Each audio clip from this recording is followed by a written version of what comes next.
சந்நிதியில் கட்டும் கட்டி சபரிமலை காடு தேடி கட்டுமுடி 2 கட்டி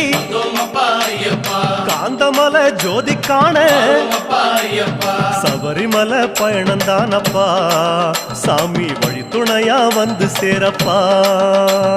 சபரிமலை பயணந்தானப்பா சாமி வழி துணையா வந்து சேரப்பா குருசாமி கால தொட்டு கூடி ஒரு சரணமிட்டு புலியேறும் பொன நினைச்சு புல்லரிக்க சரணமிட்டு காந்தமலை ஜோதியானவா எங்க காவலாக வந்து சேரப்பா